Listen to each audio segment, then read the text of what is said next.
please make sure that when you do speak that you do turn on your microphones and move into it so that the recording will be good. Thank you. No, I don't.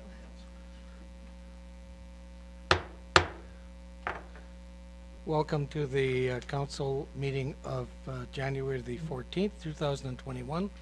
We'll have a moment of silence to start out.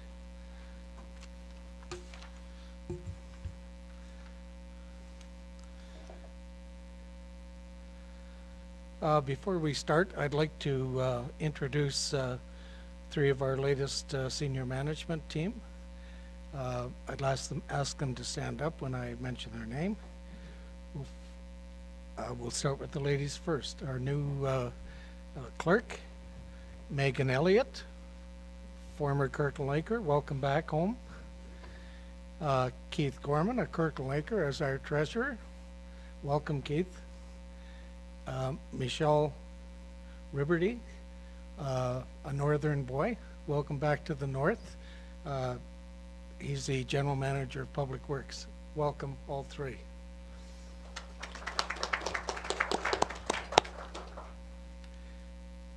Approval of the agenda.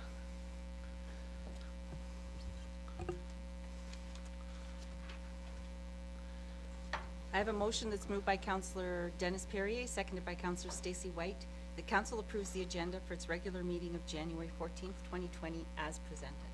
All in favor? Approved. Any declaration of pecuniary interest? None declared. Declaration of,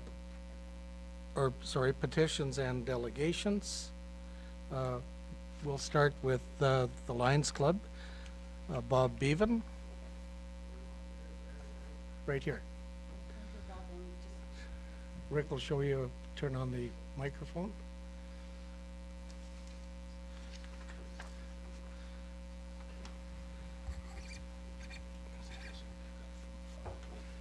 Okay. Welcome, Bob. Thanks for having me. Worship Mayor, councilors, staff.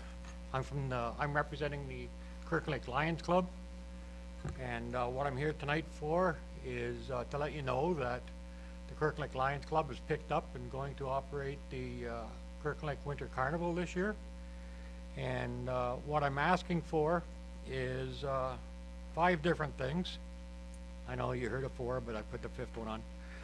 And they're not in any particular order, so I'll just start with the road closure of Kirkland Street, right along in front of Town Hall, where we can have our family games on Saturday the 15th out on the street without being knocked over by cars.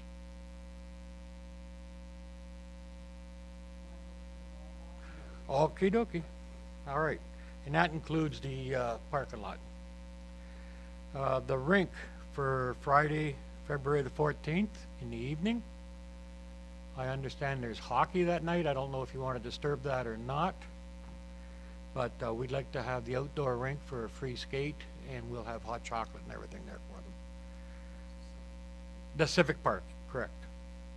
And I don't know about the canteen at Civic Park. Is there any access to that so we can heat hot chocolate?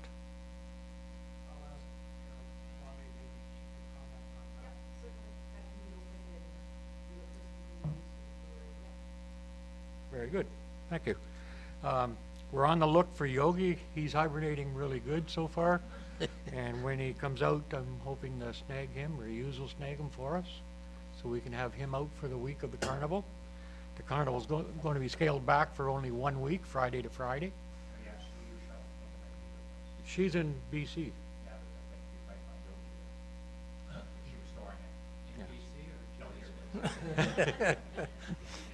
We are looking for it. Yeah. And he could have been. I heard it had to be repaired or something and then put away or something.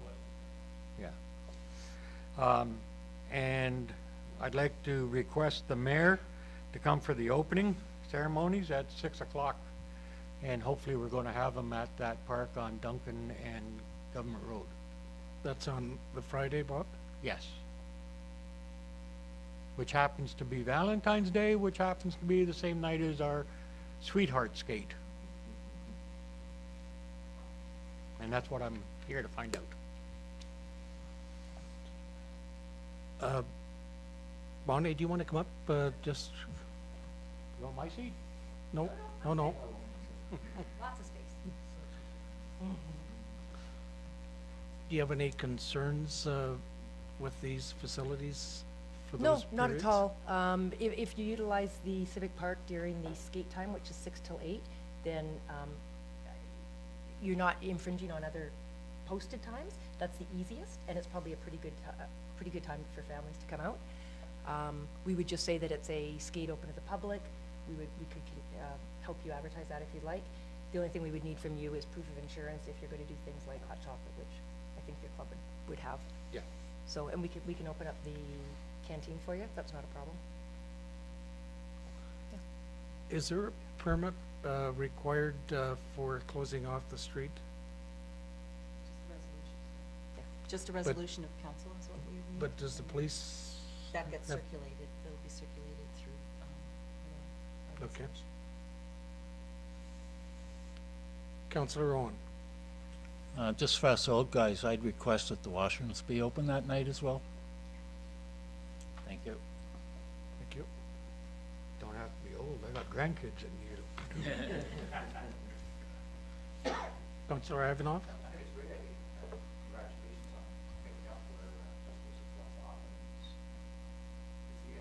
Thank you. Any further comments or concerns? Councillor White? I just definitely, the buzz on social media is how excited people are and greatly nostalgic over the closing of this area. Here, I myself have great memories of taking part in activities right out on that street. So thank you very much for bringing it back to what we remember, and good luck, good luck. Thank you. We have a resolution. I do. I have a resolution that's moved by Councillor Dennis Perrier, seconded by Councillor Stacy White, that council approves the following requests from the Kirkland Lake Lions Club. Number one, that the mayor attends the lighting of Yogi at Rotary Park on Friday, February the 14th, 2020 at 6 p.m. And the council to utilize the public skate time, Friday, February the 14th, 2020 for a Sweetheart Skate with spot prizes and the use of the canteen and the washrooms. And number three, to close Kirkland Street from Prospect to Duncan in front of Town Hall on Saturday, February 15th. No, that is Saturday, February 15th, 2020, from 11 a.m. to 2 p.m. for carnival activities to include family fun events and refreshments. Any comments? All in favor? Unanimous? Congratulations, Bob, and good luck. Thank you very much, and I hope to see yous all out. You'll be there.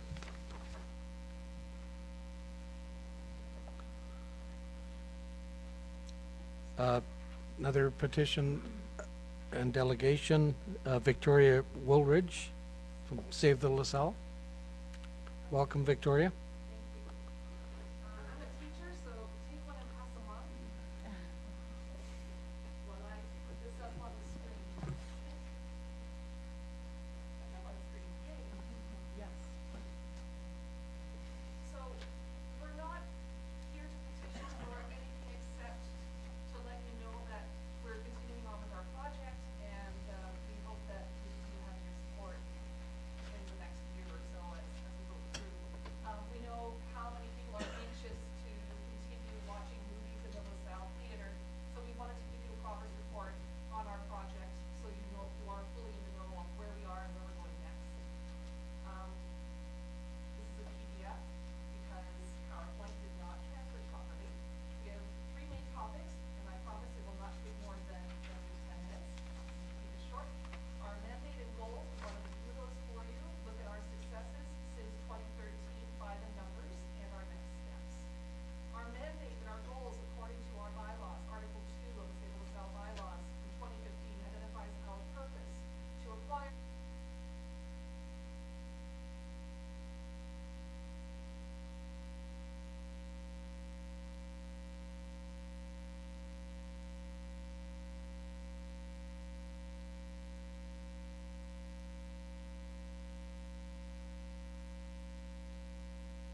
Just a comment, Victoria, Councillor White and myself attended, I think that was an annual meeting? It was more of a meet and greet with our Okay. hiring consultant. But seeing where you have come from then to now, I must say you're well on the road to not recovery, but to moving forward. A lot of hard work went in. With a group of 6, you've taken on a big challenge. But if they have the same amount of energy as you have, you should do well. Thank you, Victoria.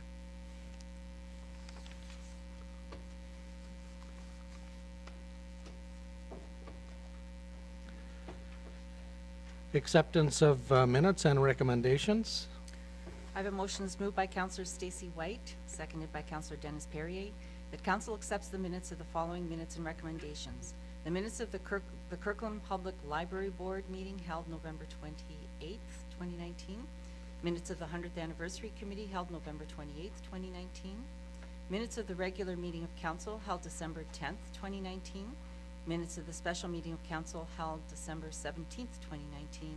And the minutes of the regular meeting of council held January 7th, 2020. Any comments or questions? All in favor? Passed. Reports of the municipal officers and communications, Councillor Patrick Adams.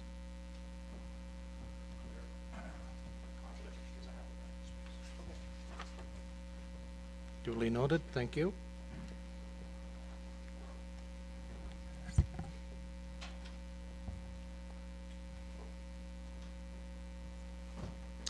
All right, so I guess the last time I presented this was June 18th. I guess a lot has changed since then.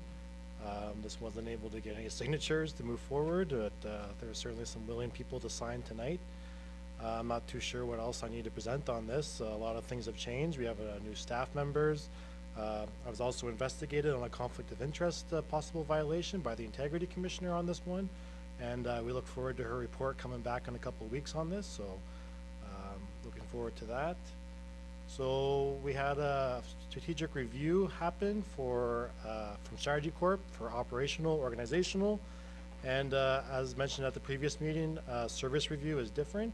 And so when we got our consultant report back saying that we should do a service review on Heritage North, I think it's fitting that we bring this back and have staff look at this one. We have an excellent member of our staff who has joined us at Heritage North, who has a business administration degree from Laurentian, and certainly him and maybe another economic development officer can help provide input on service review. At the bottom of the document is a guide from the Ministry of Municipal Affairs on how to do a service review. So all the information's right there.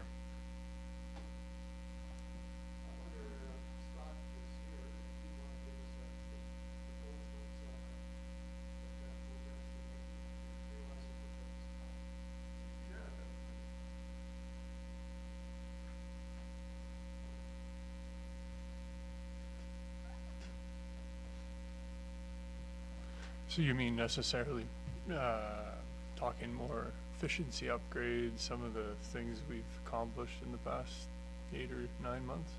Something along those lines? Well, certainly all sorts of different ideas that I had coming in. Majority of them were just on an operational basis, upgrading, and a big component of it was actually cleaning out the cobwebs left over from Hockey Heritage North.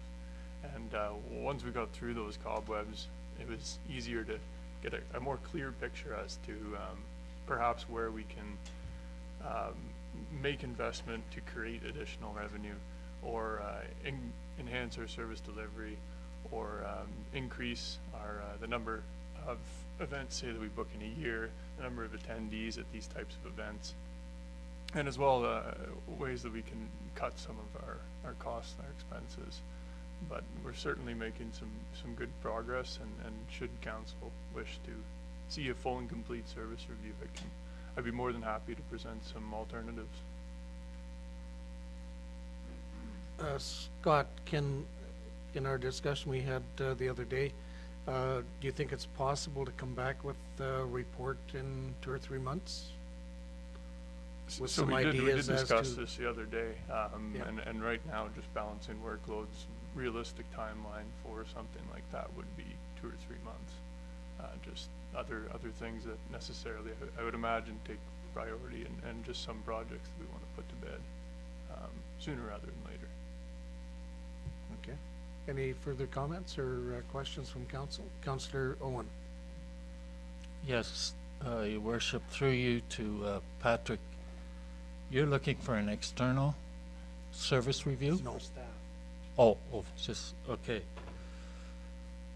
Because when I'm reading here, for council to direct staff to work with strategy core, oh, sorry, operational review, sorry.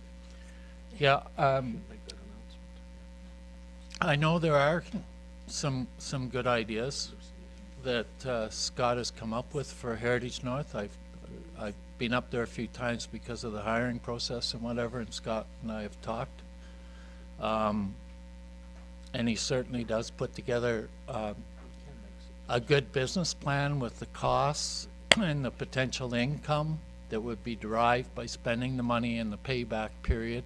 Everything you would expect in sort of a business type plan if you were to enhance a certain service or whatever. And I certainly have all the confidence in Scott to come up with some new ideas. And the thing is, not only does he have the educational background, he has a fresh perspective on the operation. He's not coming with any baggage or preconceived notions about what the place should be, was, or could be. He's looking at it, in my opinion, Scott is looking at it at how he could maximize the revenue generation from that facility. So, provided Scott has time to do it, I certainly have, he has my 100% support to carry out such work. Yeah, there's one thing I didn't mention, Scott, with the new CAO coming on board, March the 2nd, possibly earlier, but most likely, it would be, in fairness to him, to have some discussion with him, because he's going to be the CAO moving forward. But anytime after that, in conjunction with him, I would think that would be most informative for the group. As we know, it's been a struggle in that particular event spot. And anything we can do to improve it, we want to move forward. So we'd certainly like to get some consideration on your part and to the new CAO. Councillor White. Sorry, Patrick, what date did you originally bring this? June 18th, 2019. So we have already put this request off respectfully. We did it because of the strategy core report that was necessary. However, I don't believe putting this off for yet another 3 months would be the right course of action at this time. We do have a handy little step-by-step guide that we can follow. If anybody has read it, it shows the role of council, of staff. It shows the steps. It is possible to do this with or without a permanent CAO. So I honestly, my humble opinion is we should not wait on this service delivery. Heritage North has been questionable for a very long time, and we really need to take a look at it. So I'm with Patrick that we should not put this off any longer. I don't think we're putting it off, Councillor White, because Scott was saying he won't have it completed for another couple months. But we certainly want to move forward as quick as we can, without delay. I agree. It's been a struggle, to say the least. So I'd leave it in your hands, Scott, not to put pressure on, but the sooner the better. Counselor Owen? Well, from what I'm hearing at the table here, I don't think there's any objection from council to doing a service review. I can understand the concern about the new CAO coming in, and, but at the same time, the schedule I'm hearing is gonna coincide with the new CAO coming in. Pretty well. Again, another fresh perspective with no baggage, no history here, and he can look at it, what's at Scott's work again, with a clean set of lenses, and perhaps come up with some other suggestions that could be added or recommendations made to the report. So I think the timing's actually right, as long as Scott has the time to do it. I agree. Any further comments, questions? Counselor Adams? So is it possible to add in the resolution that we would like an update and maybe put a timeline at the end? Because certainly that helps hold staff accountable. Would March 31st be too far off? As the update, or? Yeah.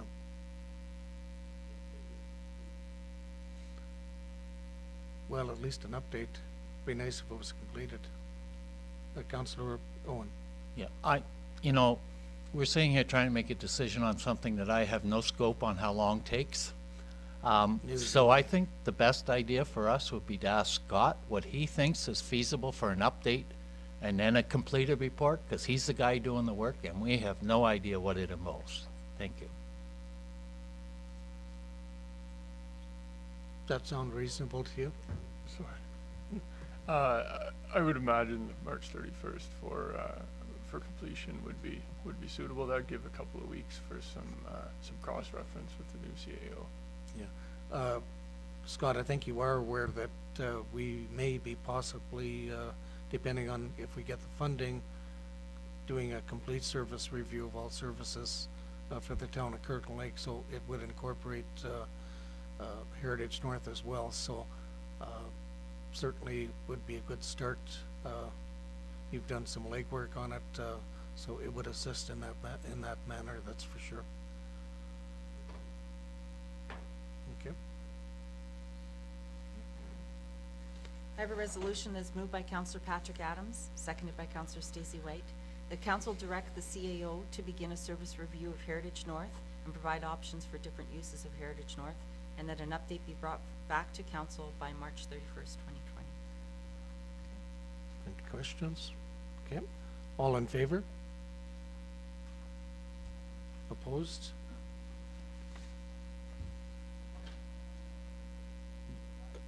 Dennis, were you? Okay.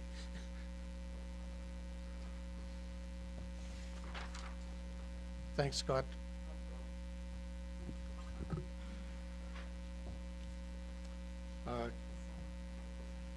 Clerk, between you and Megan? I think I'll probably do Okay. this. So, we have an updated signing policy. I'm going to ask just a little bit of indulgence just to move this to after the bylaws. The signing policy is actually stating who can sign on behalf of the corporation, through the banks. So, since Sherry is no longer Sherry Matthews is no longer treasurer as of tomorrow morning, and I'm no longer clerk as of tomorrow morning, we need to redo the signing bylaws so that the new people are on the listing. However, you haven't appointed them yet, so if you don't mind, I've just kind of moved this resolution to after the bylaws, so that it looks like we're not jumping ahead and doing things. Okay. So that's the signing bylaw.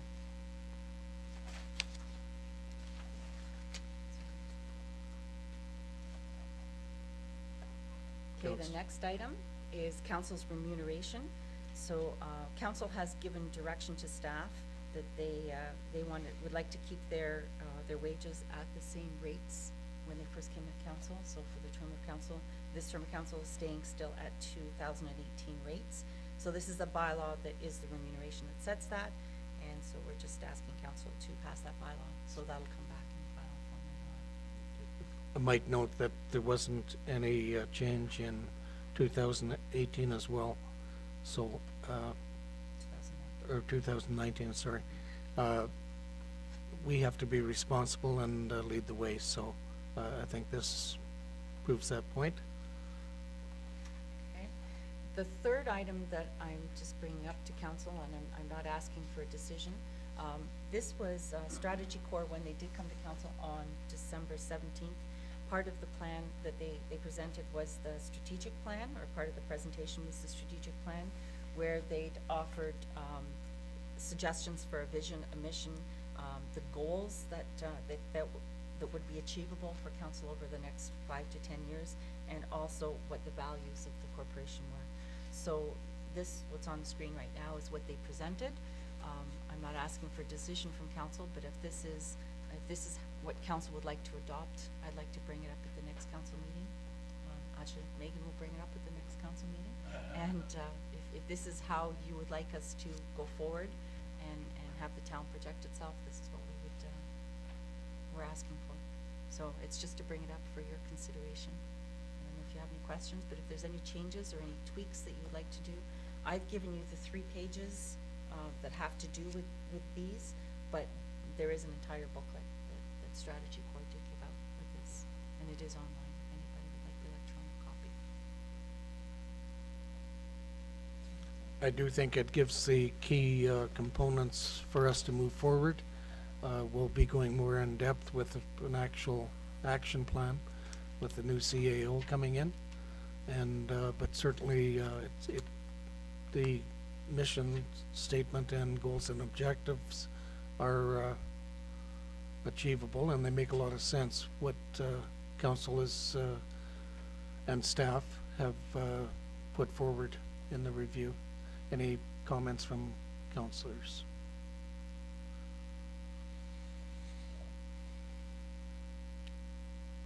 So we'll be going to a bylaw, or just, or next, yeah, okay. Director of Care, Nancy Terrio? Roach? Loach? Roach? Sorry, Nancy. That's okay. You've been called worse? I have. Sorry about that.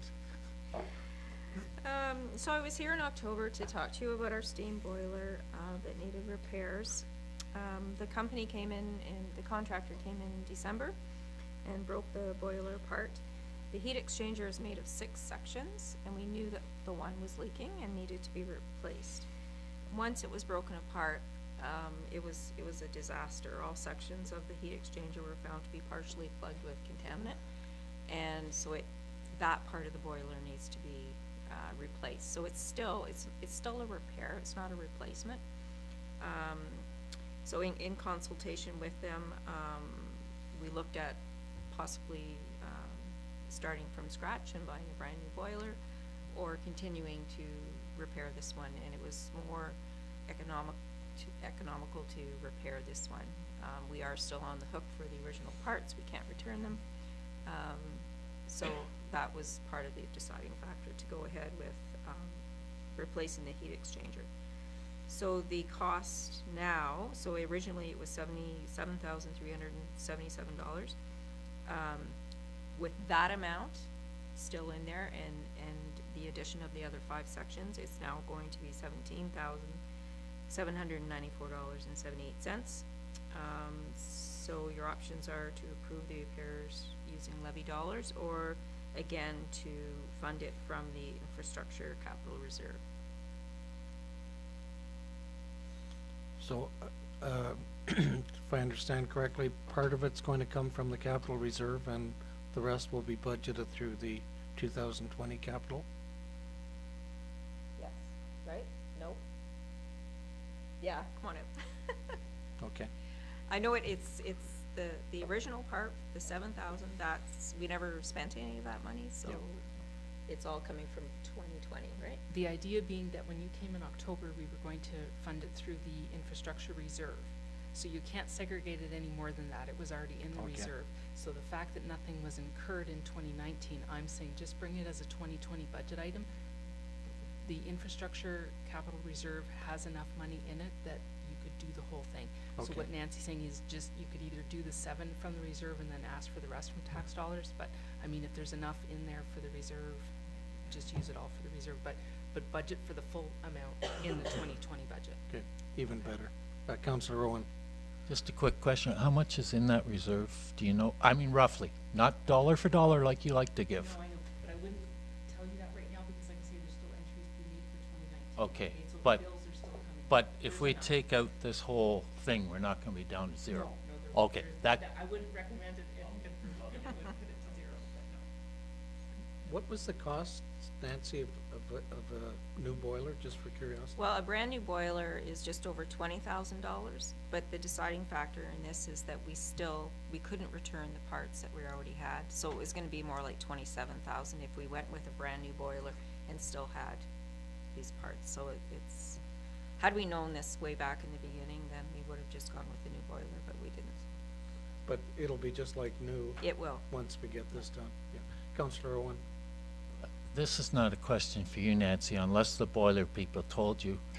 But from what I'm reading here, the exchanger was found partially plugged and contaminated. Is No, there? with contaminant. Well, with Yeah. contaminant, yeah. Is there any preventative maintenance or anything that could be done to prevent this from happening to the new piece we're putting in? And I'm asking that because I'm just thinking down the road, like, and I don't expect you have the technical knowledge, but the boiler guy might have said something. I can give you somewhat of an answer because Dan Thomas and I have been talking about this because we want to prevent it from happening again. So the water that's coming in from Kirkland Lake is not clean enough, so we're going to be putting a filter on. We're also in consultation with the company that makes the boiler and their chemical guys. We will be, we only run this in the winter months, it's for steam, for humidity. So in the summer months when it's off, we will most likely be running some chemical through it, let it sit for a period of time that will break down this contaminant, so this doesn't happen again. Okay. Councillor Adams? So what you mean though is like the water is clean and good. It's probably the pipes that have the residue? Well, from what I've been told is there is, I mean, yes, our water is clean and good, but there is still some, residue debris that comes in through it. We see it with a lot of our equipment. Our tubs, for example, have these intricate filters in them that it does catch a lot of debris that is in the water. Yeah, there's sediment from both the hardness of the water and also from the pipes. But also I can talk to you about, there's some chemicals we can add that continuously feed into the boiler, clean, all that, and once they're.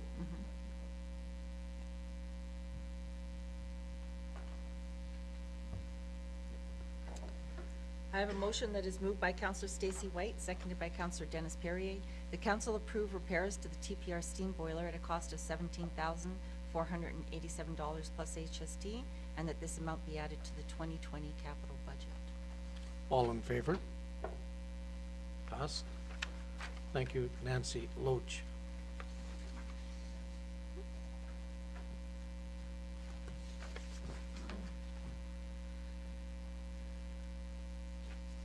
Ashley Bildo, Manager of Planning and Land Development, extension of seasonal parking restrictions. So this is just a follow-up to the request that we made to council on December 3rd. So we brought the question forward, or so I guess the idea forward, that we were going to reduce we were looking at reducing the amount of parking that's on Government Road, and in, I guess it's 3 specific areas to assist in winter. So it would only be a restriction during the winter months. The areas included the southern side of Government Road West from LaBelle Avenue to Kirkland Street, which is directly in front of community living. The accessible parking space would remain. There's the western side of Prospect Avenue from Kirkpatrick Street to Kirkland Street, which is across the street from Grant Thornton. And then there's the western side of Market Street from Water Lane to Government Road West, which is right in front of Lavies. So these 3 areas, there's reasons why we want to do that. We've noticed that with the the reduction of parking along Government Road from LaBelle to Prospect. We're seeing a lot better traffic movement happening in that area, and we have bylaw enforcement that's actively patrolling now as well. So better movement for the heavy traffic or heavy vehicles as well. We also see the road gets pretty narrow during the winter months with on Prospect Avenue, and we're hoping to I guess increase the be able to help with winter maintenance activities and reduce areas for snow placement, so the guys can get better at or get more area to maintain to do the winter maintenance activities. Sorry. So at the December 3rd meeting, we didn't want to make a decision. We didn't want council to make a decision without hearing from the public. So we asked council whether it would be okay to circulate to businesses and residents that may be affected. We also posted on social media. So we did that before the holidays. We did go door to door and give notices to all the businesses. So we have received quite a bit of feedback, and I did include those as an attached schedule. Community Living Northeast Lynn, which is within the Community Living building. Kirkland Lake Dental Office, the Franklin Pet Pantry, Dino's Pizza, and Labby's all raised concerns about the loss of parking in the identified areas. In summary, they were concerned about the accessibility of their businesses during winter months, seniors and or those with accessibility challenges accessing their services, vehicles being pushed to Kirkland Street as a result of lack of parking on Government Road and potentially impacting the residents on Kirkland Street. One thing that was recognized with staff are typically the culprits for parking on street in those parking spaces, and also that they were concerned about the loss of customers and revenue due to reduced accessibility during winter months and competition for similar services in more accessible areas throughout town. So this issue with staff parking along Government Road, this has been going on for many years. It's been brought up at council, this council and previous council a few times. We, as staff, we recommend that staff should be parking in the Water Lane parking lot and walking to their place of employment or in the parking lot across the street from Hogarth's. Obviously that's not what's happening. We see a lot of it happen on streets still. So with that, we are still recommending that we proceed with the removal of parking along the Government Road section, the Prospect Avenue and Market Street, even though there is concerns. And at this point, I'll open up the conversation to council on whether they'd like to consider this, or if they have any questions, we'd be happy to clarify. Councillor Ivanov? Yeah, Ashley, as I see it, we have a snow removal issue, and we're creating a parking issue now. You know, I mean, I'm not sure what we can do about getting rid of that snow in that area, but I know that if we continue to do this, we're going to chase every business from that area, or we're going to hurt every business in that area. And you know, I understand the concerns of all the people located there, because the issue is we've got one issue and we're creating a second issue, and then I just don't see I think the issue is snow removal, not the parking issue. And I think we can go on with this forever, but it's, you know, there's got to be another solution, I would think, and you know, whether it's having them come in and clean that on a more regular basis and move that snow out of that area. But I think it's a shame to create problems for people that have businesses in that area.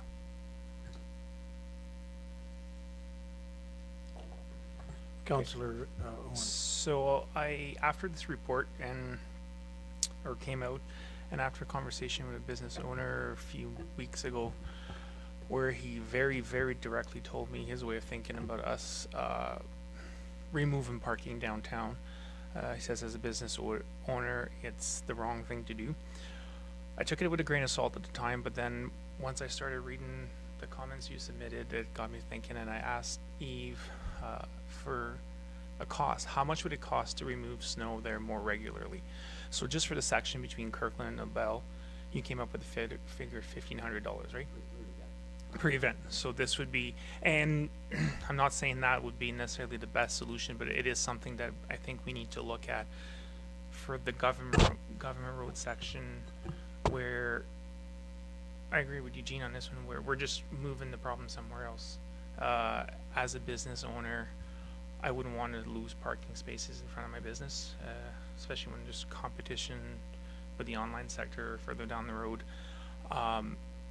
So this one, I think we need, like, I couldn't vote in favor of this one in one package deal, include, like, on an individual basis. I think we need to look at it that way, not just all three of them together. Councillor Owen? Yeah, when we took the parking away on the south side of Government Road in the other block, albeit after the fact, we were able to replace those parking spots with very convenient off-street parking. So, in the block we already did, I don't think it had a negative impact. In the block we're talking now, I can see the concerns. But having said that, as many of us often do, we go out and we do a drive around to see what the issues are. And I did that today, and as I was coming off from Water Lane to Government Road on Market Street, another car was trying to pull onto Market Street. Now, I'm driving a Honda Civic, a 2000, so it's a very small car, and the other I would describe as a medium-sized SUV. He had to back onto Government Road in order for me to get to Government Road and turn onto Government Road. And that I consider a very serious safety issue, irrespective of snow removal or anything else. We shouldn't be putting residents in a position where they have to back up onto the main street. So initially when I looked at Market Street, I said, well, who cares? It's a side street, right? Like, if it gets narrow, fine. But it does create a potential dangerous intersection there. In terms of the actual section that we're talking on Government Road, if we can find a solution that we can afford to keep that section wider, so that and my biggest concern is emergency vehicles, fire trucks, ambulances, so that they can get through freely and quickly. I think we should pursue everything we can prior to taking away the parking. But if it's going to cost us an arm and a leg, and we're going to have to raise taxes over it, we got to balance that too. But at the same time, we got to accommodate the businesses as best we can. We can't create another parking lot there. Yeah, there is the one off Water Lane, but you're not going to walk from Water Lane to Dino's, I don't think.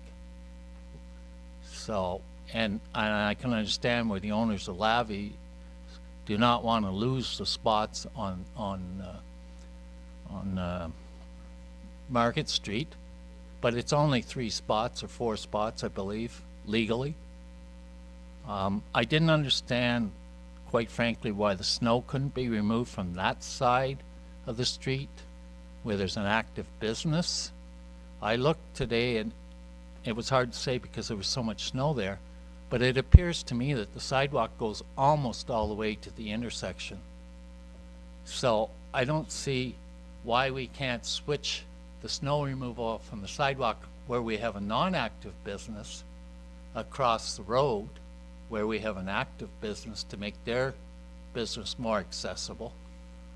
Yeah, it's slightly away from the intersection, but unless Ashley's got one of them Google Earth pictures on her thingy that I can look at, it appeared to me that it came very close to the intersection. So I would recommend we switch the sidewalk cleaning to the other side.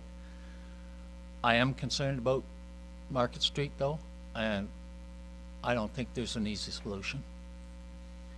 No, I think it goes back to the time when we first installed those, I don't know if they're flower beds or whatever they are, with the cement walls up against it. It took up a lot of space. We did look into that. I don't know if it was in this council or the last council, I think. And the projected cost to remove those, because there's wiring and different things under, and the wider sidewalks, we were talking about $30,000 if I recall correctly, Ashley? honestly, I don't know off the top of my head. I can get that back to you, Yeah. though, that information back to you. It would certainly help, because Market Street is a nightmare, especially if you come on off, and want to turn left onto Government Road. It's a horror story. So just to mention that the owners of Labby's did request from us whether they were willing, or whether we were able to switch the sidewalk maintenance from east to west side, because that building is not being used.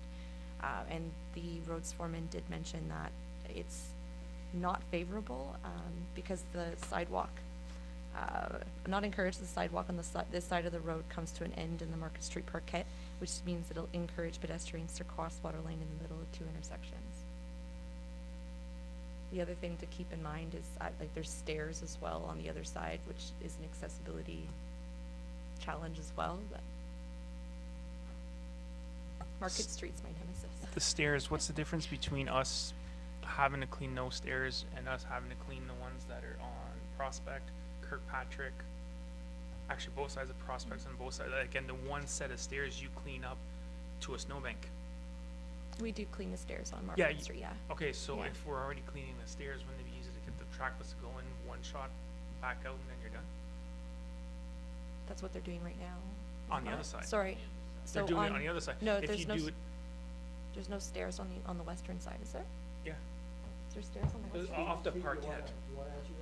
Yeah, maybe Steve will. Oh, there's sidewalks. Oh, it goes all the way down. It's integrated into the parquet, and then as you go around the corner, you can't get a machine in there because of the posts. So it narrows down between the wall and the sidewalk, and the curb, I'm sorry, it's down.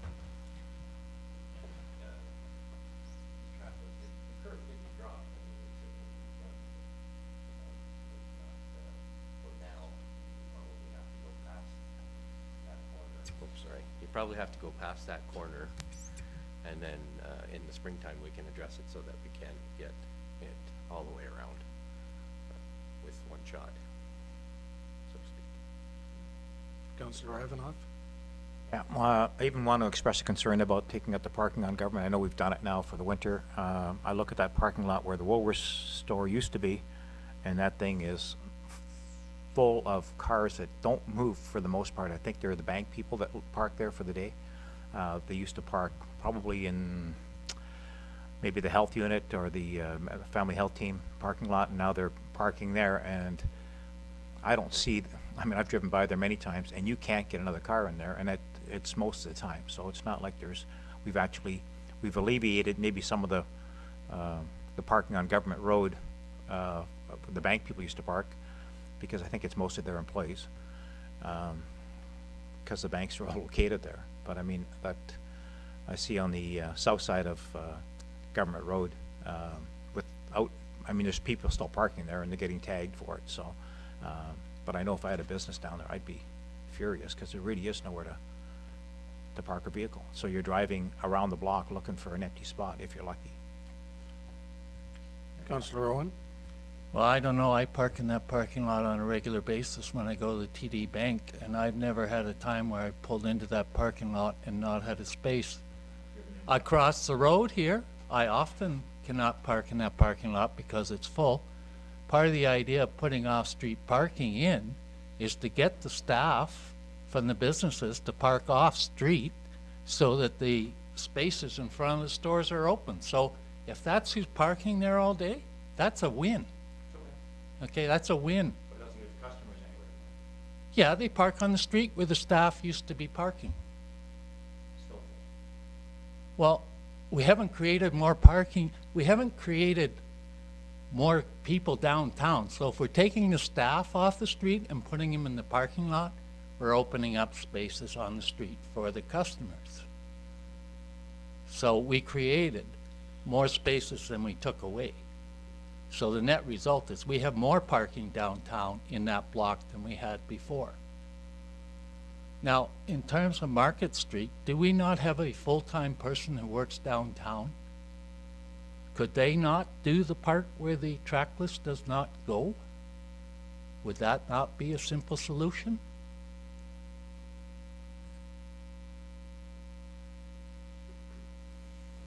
absolutely. If you wanted to accommodate that, we could certainly do it. And then look at being able to do it mechanically, in the future, certainly. But, would you say, are we comfortable in removing the parking only on Market? Because that's a real health and safety issue. It's a real health safety. And if you look at the parking, they're parking right across the street. I understand that the road, but Market Street, you just gotta walk from here to the wall to get to your parking lot. It's pretty close. So if would you be willing just to entertain just Market Street? Because it's a health safety issue, and it's a tough one. It's a tough one for our operators.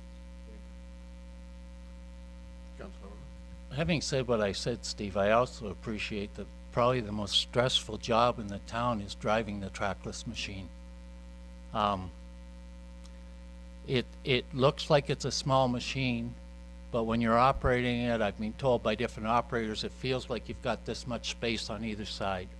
You've got blind doorways that open onto the sidewalk where at any time someone could step out. So I don't want the operators of the trackless to think that I'm downgrading their job or anything, because I know it's one of the most stressful jobs. I would be in favor of taking the winter parking off Market Street. I don't know about summer, but the winter. But I think that we need to be very careful to explain, especially to Lavies, why we're doing it. But if we do that, I want to see the sidewalk maintenance go over to where we have an operating business in front of, along the side of Lavies, because I'm not here to pick on a business. So if we take that parking away and don't maintain his sidewalk, and we're maintaining the sidewalk across the road that's where there's no business, it looks like persecution to me. Renewable this winter, like, done in modification? Yeah? Okay. We did it. The only thing that might be of concern to the public is that you're forcing the people to walk across an intersection. Instead of 90 degrees, have to go on an angle across it. So that might provide somewhat of a complication for it.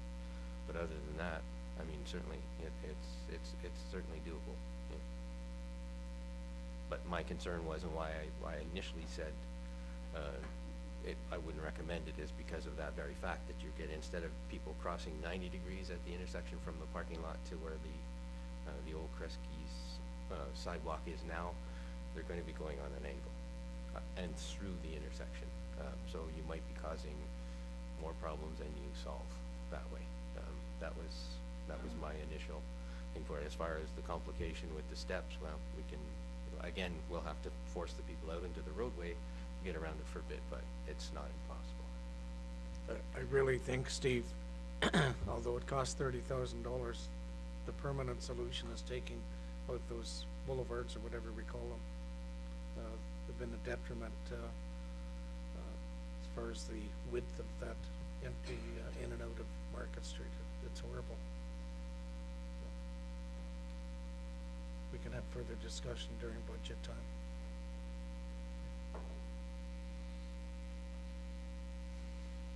Okay. Oh, sorry, Councillor Adams. Yeah, so for the parking on, between Kirkland and LaBelle, did we decide that we're not even going to vote on that tonight, or? Is that where we were going?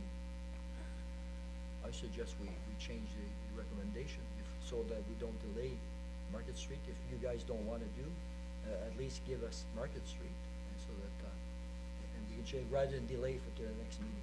Oh, yeah, well, I'm in favor of that. I'm not in favor of the Kirkland to LaBelle, based on, we have a study on age-friendly community, and it doesn't say make the seniors walk farther. It says allow them to park closer, so. Councillor White?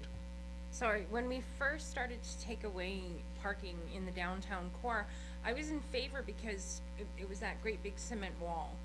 So we understood that even at the best snow removal, you're still going to have residue, and those people parking on that side would be moving over, even at the, the best snow removal. Now we're talking about going in sections where there is no nothing to impede better snow removal in that area, and I really just don't think that it's fair or proper for the town to be, like Eugene said, taking one issue and putting it onto the businesses. So, yeah, as far as moving it up Government Road, unfortunately, I wouldn't be in favor of that. Councillor Ivanov? Yeah, my other concern is if you take parking off Market, are you pushing those people that are gonna park there on the government road and they're gonna fill up those spots and still won't be any parking on government road, because that's really what you do is you just simply dislocate them in one spot and move them to another spot, because those people that go to Labby's that were parking on Market are gonna go around, I think they're gonna park around the corner. I don't think they're gonna park in the municipal parking lot. That's my feeling, is they're simply gonna move around the corner and park in front of the dental clinic and Dino's and the, you know, you think they're gonna actually go the other direction? And I don't think so. Councillor Owens? How many parking spots are we talking about on Market Street? I think there's 2, 3? Legally, because I mean, there's no parking signs there that people ignore anyway, so that's a separate issue. But legally, you can park 2 cars there, right? So we're not talking about, like, it's not the end of the world, it's 2 parking spots. Councillor Adams? Is it possible to have like a spot for like handicap parking? Just cause like if people are going there for certainly physiotherapy. So is there anything on Government Road currently in that area or? Right in front of Dino's, there's an accessible parking space, but not in that area. I just keep in mind on the capital costs associated with creating an accessible space. Councillor Owen? Yeah, I know one lady that does go to Lavies for that very reason.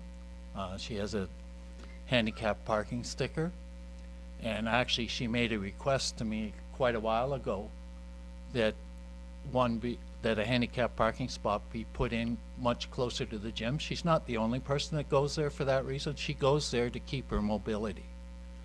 And right now, we have 2 legal spots. When I went through there today, there was at least 4, if not 5 vehicles parked on that street.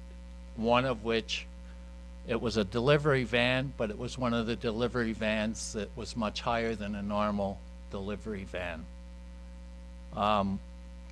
I certainly would be in favor, and I know there's a cost involved, but I consider this a necessary service for us to provide. I would be in favor of taking those 2 parking spots out and putting in 1 handicap parking spot on Market Avenue, which is close to the entrance of Lavies. The one up by Dino's is farther away than often you can get a parking spot close to Lavies. And when I first heard about putting one in there, I thought, well, that's ridiculous. People are going to the gym to work out and build muscles. I didn't take into account that people also go there so that they don't lose mobility, or so they can slow down their loss of mobility, or they can regain their mobility after something has happened. So I don't know what the costs are involved. Maybe we have to put it in next year's budget, but I think it's something to consider. Ashley? Yes, I would just suggest, just my history of dealing with Market Street, the narrowness of that roadway may be a problem. I know with accessible parking spaces, they need to be wider than a typical parking space. So what I would suggest is that we look at it and we can bring it back for council's information. You know, another suggestion, Ashley, I know I keep coming back to moving those boulevards or whatever they are, but just remove the one on the Lavies side, and you would have probably 4 or 5 parking spots. Assuming that it is a $30,000 cost for both, would be 15 for that side. I think it'd be well worth it, because it's a horror story getting through there. Yeah, I can bring that back in a similar report, the costs associated with that, and then maybe looking at Market Street as a whole and some recommendations.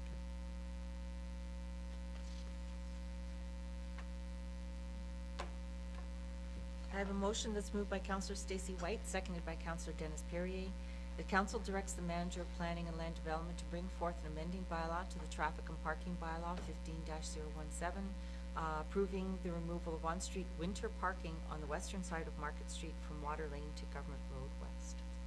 All in favor? Approved? Opposed?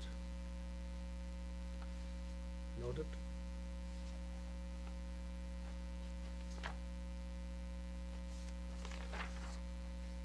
Thank you, Ashley and Steve.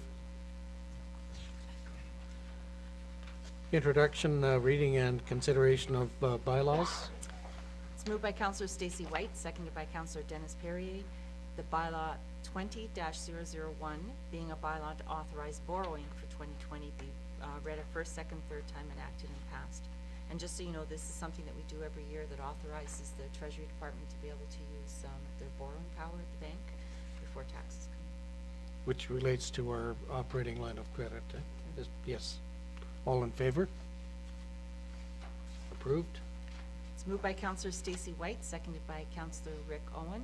The bylaw 20-002, being a bylaw to provide for interim tax levy and interest for 2020, be read a first, second, third time, enacted and passed. So this is according to the Municipal Act.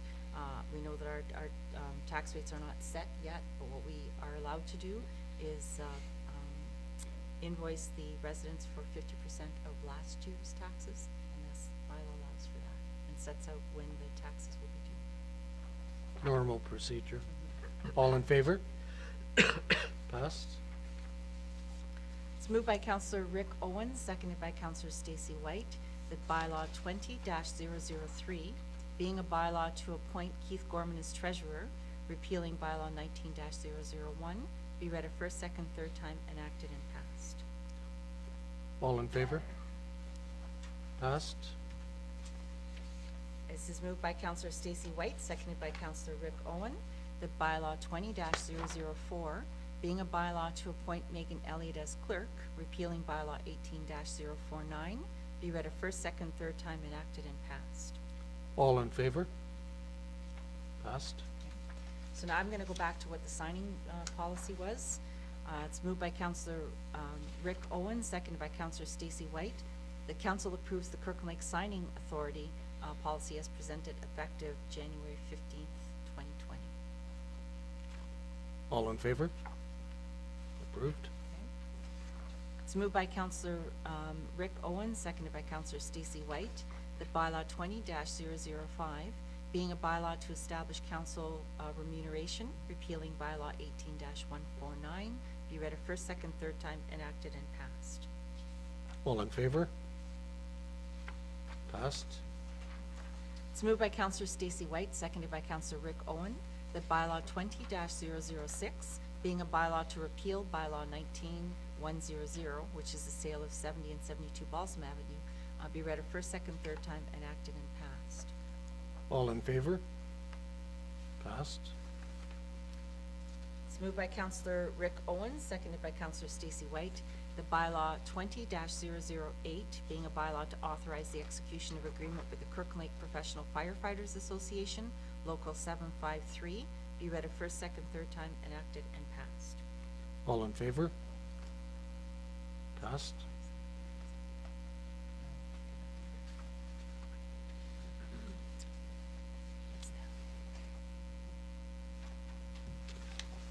Questions from council? Do you want to respond to that, Joanne? Sure, so we did have a couple of questions that did come in. Councillor Stacy White sent the first one and had to do with credit card taxes and, or credit card payments, and why we allow credit card payments at some places and not at everywhere around town. So one of the places that does use credit cards quite often is the complex. The thought is, or the recommendation that came out from council, because we, council has discussed this, is that there is a fee for every time a credit card is used, and that fee actually goes back to the business owner, or the town will have to pay anywhere from 1.5 to 3%. The complex does have a software program called ActiveNet, where people do go up and sign for programs, and part of that program, it automatically adds the fee to the cost to the purchaser, so the taxpayers are not having to pay that extra service fee. So if we were to, when we did accept credit card payments through the town and for taxes and for all services that the town did offer, that fee was actually spread across all taxpayers, so we did have to increase the taxes to cover that fee. When we removed it, and people can pay by cash, debit, or a check, or internet banking, that fee was no longer applicable. So it was a cost savings to taxpayer. The recreation does use credit cards, but the fee for that credit card use is borne by the user, the purchaser of that product. You mentioned that at the complex that for some of the fees, the residents can charge it on their Visa or MasterCard or with their credit card, and we add the fee that the credit card company is charging. Is that correct? I didn't think that was possible. There's a surcharge that ActiveNet, which is The program software. program, it adds in this surcharge to Yeah, cover to the cover it. cost of the transaction. That's interesting because I guess banking has changed since I was there, but they didn't allow that to happen. It was against the agreement. Okay. That's something I think I will check out, because I know I did run into it, but it wasn't in Kirkland Lake. Bonnie, maybe you wanna speak about that, please. Yep, go ahead. Because it's not really it started off specific, that why can I pay here but not there? Yep. And I've kind of, called around to our different departments, and so the museum does take credit cards. Yep. Heritage North apparently doesn't take any payments, it has to come through the town. Public Works has their own payment, arrangements as well. So going from this one person asking me a simple question, what we lack is a cohesive payment policy, unfortunately, and we have not done a very good job of letting our residents know what payment methods are taken at what department. So I think, though it started off very specifically of one department versus another one, I think it brought about a different whole kind of silo issue again. So we need to bring back a policy on payments, and we have to communicate that to our community. Councillor Owens? Yeah, I agree with Stacy. I know right now, it's causing confusion not only to ratepayers and other service users, it's also causing some problems internally, where payments are made by a method that they're not supposed to be made at a location they're not supposed to be made. And this has happened on a number of occasions. It's not a one-time mistake. But personally, if I'm dealing with a company and they have different branches of the same company, I expect that I can make my payment the same way no matter what the branch. And so the way I look at this is not pro credit card or not pro credit card. It's we're one company with different branches, and yet I can pay by one method at one branch, but then when I go to the next branch, I can't pay the same way. And to me, that's confusing, and it causes internal problems as well as problems for the customers. And Stacy's absolutely right. We need to come up with a one policy where we accept payments certain ways through certain methods at all our locations where we take payment. And I think that's something would have to go back to staff for recommendations, would have to go to each department that accepts payments to find out the pros and cons for each department, and then come back to council to decide what would be best for the overall corporation. I agree that there isn't any consistency.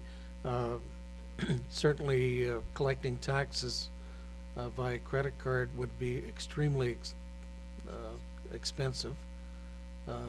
If we're talking 1.5% to 2.5% on each payment, we're talking a few $100,000 that we'd have to add to the tax levy, so I can never see that being applied to the tax payment.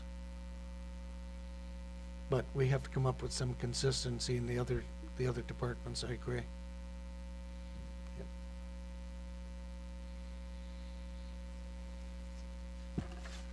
Okay, and the other questions that came in were from Patrick Adams, and he had just asked for an updated listing on the health and safety near misses, which has been put here, and also on a summary of the fire department activities for 2019, and that's also been added. Any questions, concerns? Councillor Adams? It's only just the definitions of incidents, accidents, near misses. I've never really seen, I bit my tongue last year, but like, to me, they're both the same. Incidents and accidents, they're just actually just holes in your system that failed. Maybe going ahead, we can divide them by report onlys. That's what seems to be incidents. Then into property damages, that's just how other corporations would structure that stuff and word it. Because incidents and accidents myself are actually the same thing.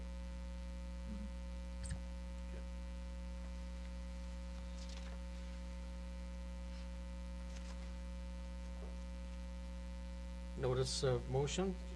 Whoops, sorry. Was Councillor White? Oh, go ahead. Sorry. I do have an addition, considering what's happened this last week. I was wondering if at all possible, with the support of my fellow council members, we could possibly get a report on how the winter road maintenance manual is flawed. Even though it was presented by staff 2 years in a row and it was accepted, clearly it's not working. We can tell there is definitely issues in the last 2.5 months. We were asked to pass a manual and it's clearly not working. You can tell by the amount of complaints. And I would really be interested in finding out what was inherently different about the snow removal process on Sunday, January 12th, as the entire town was plowed and sanded between 2 a.m. and when I went to work at 7:45 in the morning. It appeared from Chappie through Government Road, all the offshoots, and through Federal, and then back around to 65th Street. It was done and plowed, except I did not check out swastika. So I wonder what the inherent difference was that day versus what we've seen in the last 2 months. Unless maybe Steve wanna talk about that,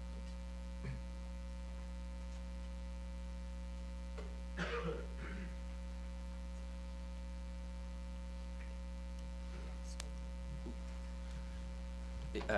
I'm not sure what exactly you mean by difference. We went out plowing full complement, so all of the equipment was out, all of the areas were done. That's what I consider a normal plowing, so that everything got cleaned up. We don't, the only time, the other occasions that we have to do it, and what we call the number 1 beat, is when material and slush or mounding of material on the 4 lanes Government Road needs to be addressed because it's causing some problems. We will address what we call the number 1 beat, and then that cleans up the downtown area for the most part, but Sunday was a full plow. Councillor Owens? Oh, Owens. So it's a follow-up to this one. Like in the plan, in my mind, I've asked this question last year. I'm asking it again this year for the class. Again, I don't want to be shocked by the residents I'm about to address on those streets. Right, you know what I mean? When you look at the class of roads, we've got class 3, 4, And 5. In my mind, and it's been proven this way for when you do beat 1, class 1 gets done, class 3 gets done before 4, and then 4 before 5, and unfortunately if you live on the class 5, you're the low man on a totem pole when it comes for cleaning and snow removal. But when you look at it, and I was driving around and I could see it from a classroom, you're pulling snow on a class 5 road that, yeah, I get it, it's narrow, but there's less traffic on the 5 than there is on the 4, and yet some of the 4s where there's problem areas where it's really, really narrow, and you've got the traffic that goes on top of that, what criteria, what's the discretion of the roads foreman to justify doing the 5s before the 3s or the 4? There's the only justification that I have is if you follow the minimum maintenance standard. If you notice that certain areas are becoming choke points and you're getting below your 3-meter lane width, Yeah. you try to address them. Unfortunately, we can't address all of them when they come into to that mark. But and the other thing is when we try to do the main roads, the collectors, and then the outskirts. There's other variable factors that come in as like usage, like school zones and alike. So we will, as you say, do a 5 before a 4, but. Or 4 before 5. Or, well, a 4 should always go Yeah, before 5. but it's not, obviously it's not, it's not being done right But- now. And there's examples, again, I was talking in conversation with Stock Transportation, who has many school bus routes within the municipality. Major roads like Prospect, which is a class 3, are problematic right now for them to try and cross off of McCamus or McKelvey, and this is a class 3, so, and it's, the snowbanks are high, it's narrow. Station Road, which is a class 4, they can't get 2 buses in. And there's 18 buses that go in the morning, 18 buses at night that go into Central. Well, they're big, like they can't move. Again. And you've got parents that are on top of that waiting for kids in front of the school. That's a choke zone before. I don't see 4th or 5th being, or maybe 5th, but 4th and 3rd, or even Tower being that much of a choke zone. Again, no offense, Rick, but there's not that many cars, except for maybe in your area closer, but. So I don't know, it's mind-boggling, like, No, I not think really. we had the discussion just before the meeting, and I'm starting to feel where I think the problem is some issues are really with school buses. And I think we have to come up with a map that will show us, not necessarily a school bus route, because I think they use almost every street. But the main ones, the main arteries, even though, because we looked at a route, it went from a 3 to a 4. But that 4, that's the end of the 3s, that's important is that 3. Because the bus keeps on going and goes to a school drop-off zone. So I think we have to come up with a map that will show sort of a school zone that we'll have to prioritize over some 5s. And even though, or some 4s, even though there may be equal, but what more attention would have to be concentrated on those routes. And bring this back, and I had a discussion with Councillor Casey just before, and he can help us out. He knows the bus runs pretty good, and we can even sit down with Stock, I guess the bus company, and then discuss that with them and come up with a map. And I think that will help, because we're always talking health and safety with the kids, and the other thing we're gonna try and do and improve is that, we already try, but sometimes it takes longer to do, snow removal. So we started at 4, example, last week, at Federal, and, we were out of there very early, but we had other school zones to do, but we didn't manage to get, so maybe we have to start at 3 to get out of all the school zones by 8 o'clock, so that, we just need, sometimes the operators, they only have 15, 20, 30 minutes to finish, they wanna finish their job, but they don't realize they're causing health and safety for the kids, because the bus now are coming, and the trucks and the loaders are all, and I can understand, I had a call from a teacher this week, and I think we have to resolve this thing, and I think it'll take away 90% of the problems. Once we resolve that map and get out of the school zones by the time the bus comes in, is it fair to say the bus comes in at 8:15 or? Usually the 8:15, buses no, start no coming earlier in. than 8:15, so if we say at 8 o'clock, we gotta be out of the school zone, it's gonna resolve a lot of problems. And, I think so. and if I may, not to, the other reason why is it's probably a throwback from previous directors that we were criticized for jumping around. It's more efficient to stay in one area and complete those areas first. So classifications, sort of be darned. If you start one class 5 and then you move over a half a block, you're losing time. Yeah. And Momentum. and it's making it inefficient, so Yeah, it would no. seem to be sort of senseless to do it the way we do, but if you think it, we're doing it kind of in block form and not really so much the classification form. It No, just, and that part I get, it's just, Yeah. but when you've got a whole block of 4s here, but and a whole block of 3s or whatever next to it, like, I don't know, it just, school zones should be done, I'm not even a parent, just as a teacher or common sense, should be done way before a secondary residential area. and if I may, during the school break, we did address the school zones. Unfortunately, we have a separate, no, we did Central, we did Station Road as well during the break. We didn't do a full pull, we did a bucket pull. Or rode the curb a bit. Yeah. But the only thing with that is that in Central, you have 3 commercial companies that, don't have any room for their snow, and that one is unique, and we do try to address them in a manner that we don't interrupt the buses and that we don't interrupt school itself. But again, it's a matter of timing. If you can't get in there, you carry on, and it's there's always room for improvement. I'm for one that I'm more than interested in doing it. The only thing is I was a little bit gun shy again to sort of stretch a little bit, because I know I was criticized in the past for jumping around all over the place and not getting everything done or being inefficient. So in the interest of efficiency, that's why we sort of stuck to the block removal plan. But again, school zones we try to address, but it just didn't work out this time. But again, there's room for improvement, and I look forward to working with you. And if we can make it better, it's absolutely. That's why these plans are reviewed on a regular basis, because it's continuous improvement. We'll never have this 100%, never. So it's a continuous improvement, and as a team, as we see things, sometimes we don't see everything. So we appreciate that you tell us there seems to be a safety issues here.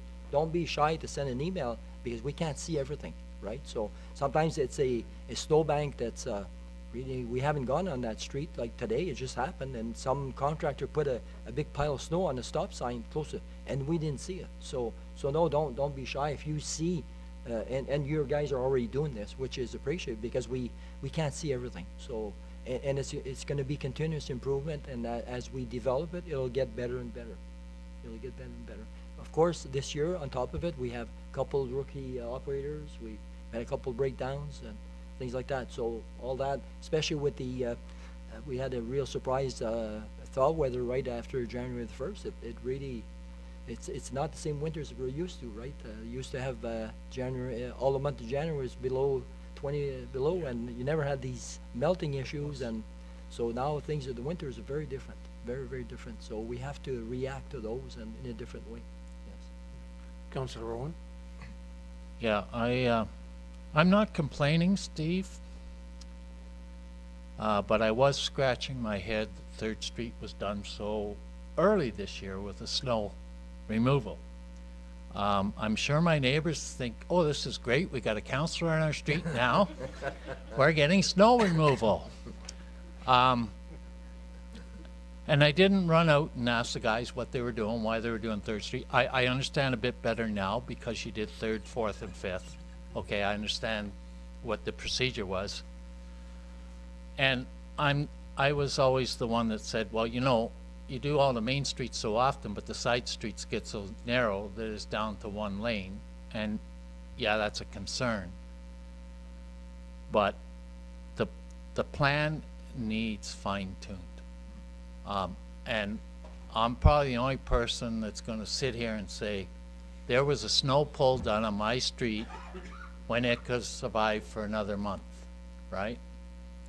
Like, and like I say, that's not a complaint, but, and probably next month I'm gonna come here and say, Steve, you haven't done my street in a month. No, but it left me scratching my head. Why did Thursday? Yeah, it's wonderful. I'm really happy, but it didn't make sense in terms of, I don't know the whole plan overall, but it didn't make sense because we're a secondary street. And so, and now that Casey's brought up his thing about school areas, with me, I don't call it health and safety, it's just safety is the biggest priority for me, to keeping the roads clear, even a bigger priority than keeping traffic moving. But then if you keep traffic moving, it's part of safety too. So yeah, I'm glad that Eve and Steve will be willing to work with, and I know Casey will be willing to work with you guys to help resolve that issue, because I mean, kids, they're short, snowbanks are tall, cars move fast, and we gotta do a better job on that. I think another thing Eve had pointed out, and we appreciate your expertise, the fact that we have a lot of snow plows, but one grader, and which is not in great shape either. But graders seem to work better. Like the job they've done in the last week, I would say, was excellent. Yeah, so of course, as we look at equipment, of course, these are being discussed. Of course, we don't have enough graders, and it's easy to see. As soon as we added a second grader, it made a hell of a difference. And you'll see most towns this size will have 3 graders and 1 plow, not 3 plows and 1 grader. And so there's a reason for that. Urban areas is very tough. So the first question that was asked when I started to work says, we got to get rid of our wingman.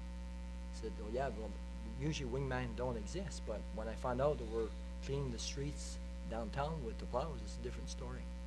So the reason we do that is we don't have the right equipment. So that'll be looked in the 10-year plan, and Michelle and Steve and I, along with the guys, we're preparing the 10-year equipment replacement plan, and it's in our discussion. So when next time that we replace, and it has to be planned, so next time we replace a plow, which is I think in 2 years, we have to really be serious about thinking, okay, this plow, we'll get a new grader, get rid of that plow.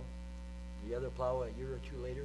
Meanwhile, we have to train grader operators, because this is a different operation, and we haven't got anyone trained. So give us this time to have a equipment operator trainee program, start getting some training, and then eventually move to 2 to 3 graders. That would be the recommendation. And then you're not going to see this snow accumulation, because you're basically on pavement all the time with graders. So you never see you don't have to scarify 6 or 8 inch or 12 inch of material, because you're on pavement almost all the time. But that'll be an improvement. That's part of the plan. It's all part of it. Councillor Adams? Oh yeah, I'm all for reviewing our winter maintenance program. We do a great job of change management of plan do. We just always forget assess act. So sitting down, assessing our policies, which is our role of council, to have those conversations is very important. Just only because Steve's up here, off the dump road going to Jordan Lake Road, do we get paid to do that road? Okay, perfect. Councillor Perrier? I guess I'm gotta be the only guy to speak up for Swastika, because nobody else has seemed to do it. But to be honest with you, the street itself is all right, but as far as snow removal goes, I don't think there's been anything done on Riverside. And Riverside is is the main street in Swas. And a lot of the kids stand there and get on the bus from there. And they have to stand on the snowbank, because if they stood on the road, they'd get hit by a car. So I really would like to see something done about that if we could, Steve. We were out there last week scarifying. There was 2 loaders and the grader out there cutting the roads down. And at the same time on Riverside, I got them to address that one snowbank on the park side, of course, where there is room to push the snow. And we got that done, and it opened it up to give us a little bit of time before we have to come in and do snow removal. But Yeah, the snow removal is still on plan. We're just, again, we're working our way to that. I think part of the problem is those curbs that have been put in there when they repaved Swas. Yeah. That I would like to see them knocked out too. Fortunately, over the last few years, we've been using the depressed curbs in all the reconstructed areas, which has helped immensely. Yeah. Unfortunately, there's been 10 or 15 years of development or reconstruction that had those raised curbs in there. But the other thing was the government wasn't providing enough funding to keep the road widths that we were used to previously, and we had to narrow those roads again. So a good example of that is Poplar Avenue. That is a choke point now. I mean, we have some lovely boulevards, but unfortunately, it doesn't bode well for us in snow removal. Okay, thanks, Steve.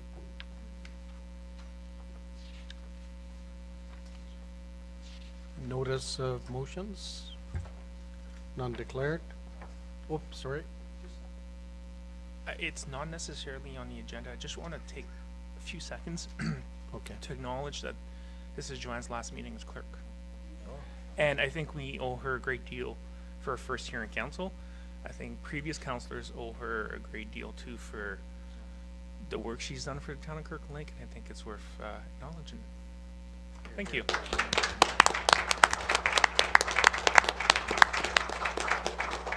Speech, speech. Four more. You gotta say something, Joanne. So I want to say something. I want to thank everybody. It's been absolutely wonderful. Lock her up. It's been a really good career. I've enjoyed working with council. I've enjoyed working with all of my lotteries and all the people who come through my office. There's no doubt in my mind that you're in good hands with Megan, and I wish everybody all the luck. And I will be around, honest.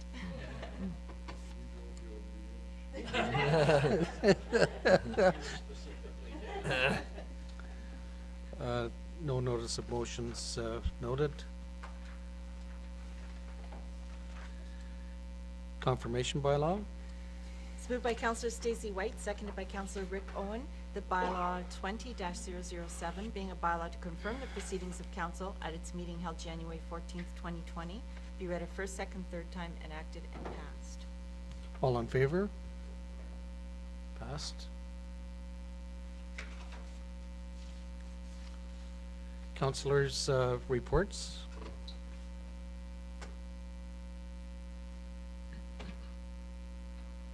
Oh.